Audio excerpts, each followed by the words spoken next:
खेवलकरांच्या घरातून लॅपटॉप आणि मोबाईल सुद्धा आता जप्त करण्यात आलेले आहेत। पुणे पोलीस खेवलकरांना घेऊन पोलीस आयुक्तालयामध्ये पोहोचलेले आहेत। पुणे पोलिसांकडून खेवलकरांच्या घरी सुद्धा तपासणी करण्यात आली आणि खेवलकरांच्या घरातून लॅपटॉप मोबाईल जप्त केल्याची आता माहिती आहे। पुणे पोलिसांकडून आता चहूबाजूने तपास केला जातोय। खेवलकरांना घेऊन पोलीस आयुक्तालयामध्ये पोलीस पोहोचलेले आहेत। पुढचा तपास जो आहे तो सध्या केला जातोय आणि खेवलकर यांच्या घरी सुद्धा तपास करण्यात आलेले आहेत। त्यांच्या घरातून लॅपटॉप मोबाईल जप्त करण्यात आलेले आहेत। अजिंक्य धायगुडे आमचे प्रतिनिधी अधिक माहिती देतील। अजिंक्य, काय अपडेट्स?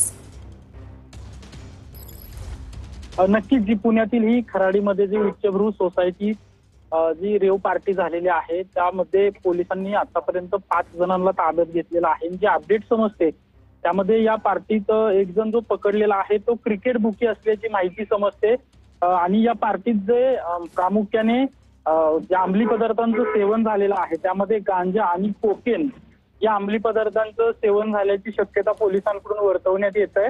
खरं तर काही वेळापूर्वीच जे खडसेंचे जावई खेवलकर आहेत त्यांचं जे पुण्यातील हडपसर भागामध्ये एक फ्लॅट आहे त्या ठिकाणी त्यांना घेऊन गेले होते पोलिसांनी। त्या ठिकाणी देखील छापेमारी केली असल्याची पोलिसांकडून माहिती समजते। त्या ठिकाणाहून काही अंमली पदार्थ सापडलेत का हे पाहणं देखील महत्त्वाचं असणार आहे। आता हे सगळ्या आरोपींची वैद्यकीय तपासणी करून आज या सर्व आरोपींना पुण्यातील कोर्टात हजर केली जाणार असल्याची देखील पोलिसांकडून माहिती समजते। अगदी नक्कीच धन्यवाद अजिंक्य दिलेल्या सविस्तर माहितीसाठी। अपडेट सातत्याने जाणून